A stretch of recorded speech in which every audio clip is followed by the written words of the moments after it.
There aren't any bosses for this level, but they make up for that by giving this level 2 parts.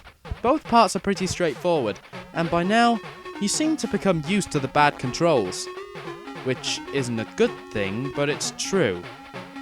After this we have the elephant graveyard. Here we have to escape the graveyard whilst battling vultures and more hyenas. You have to swing around a lot more in order to find your way out of here, but surprisingly, that's all there is to say. Shame I haven't really got much to say on Elephant Graveyard, but it is a pretty fun level. But now for the moment we all know very well. The Stampede. In this level we have to go from left to right avoiding the wildebeest. Wait, those aren't the wildebeest from the film. Maybe they're supposed to be, but they're coloured wrong and they're too big. They also come at you in a pattern. First there's 1, and then there's 3, and then it repeats. Also, notice that you don't see their feet, which not only shows that the program has cheated when they planned this, but it makes the wildebeest look like they're on wheels.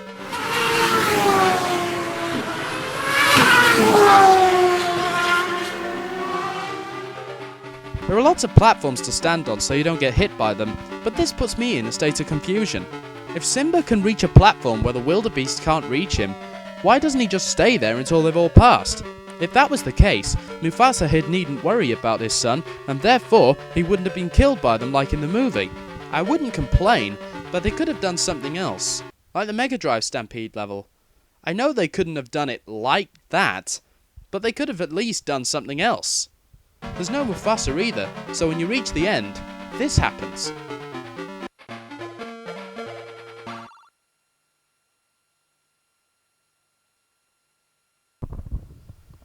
That's it? You're not going to show Mufasa? Look, if the movie can do it, then so can you. This game has no cutscenes, so that probably explains why they didn't add it. But the Mega Drive game had cutscenes, and that had no mention of it whatsoever. So on the Mega Drive side, there was no excuse for them not to add it.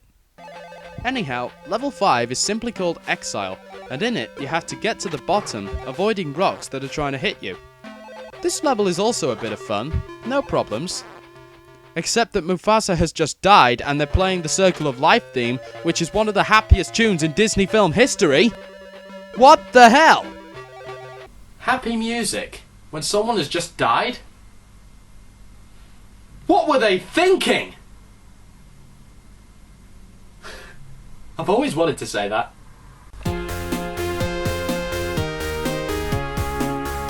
The next level is Hakuna Matata. This level's probably the most fun in the game. You slide down water slides, attacking spiders and frogs. I'd forgotten until now that you had a roll attack, which is used to get rid of the spider's web. You also have a boss for the level, an orangutan.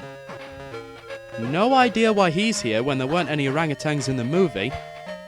Let's just say that King Louie has gone on holiday, bumped into Simba, and is in a bad mood because Timon and Pumbaa have eaten all of the bananas.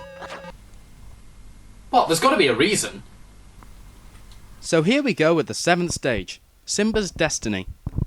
Now Simba is an adult, and we have to get to the end of the stage, fighting hyenas, vultures and spiders as we go. You can now attack with your claws, so let's discuss how this works.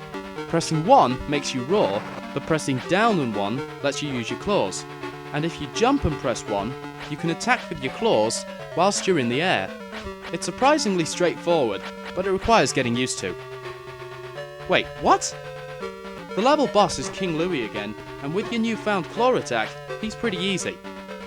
That's just laziness. If you're gonna have the same boss in a level, at least change his attacks. Level 8 is called Be Prepared, and here, Simba has to travel through this place, which I guess is where Scar sang Be Prepared in the film. It doesn't look like it as such, but it's called Be Prepared, and the Be Prepared theme is playing, so it must be. Level 9 is the Hyena Lairs. Now, unlike all the other versions of the game, where you have to clear out the hyenas, here, all you have to do is reach the end of the level. There are lots of hyenas, but you don't really have to fight them. Now, before we go into the last level, I just want to warn you about something. The last level simply has you do battle with Scar. What you gotta do is knock him off the rock, and then you win. You complete the game. But with such a simple objective, you'd think that this would be tough and epic, like the Mega Drive version, but just watch.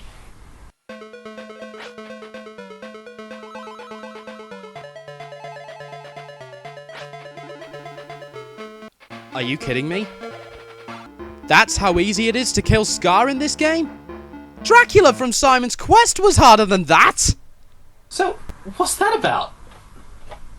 Well, now for my final thoughts. But first, the ending. After killing Scar, the screen goes green and then reveals an image of Simba and Nala facing each other. For a Master System game, it's actually quite detailed. And when you press the button, you're given a final message. Evil Scar is vanquished. Pressing the button again will send you to the credits.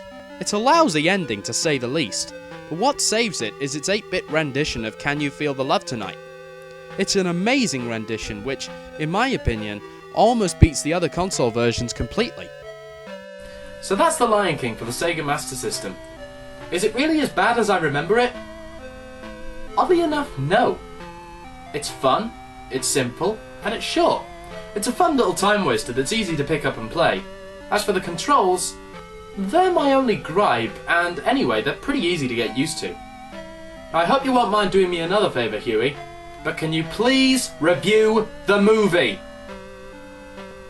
Well, until he does that, it's time to say farewell.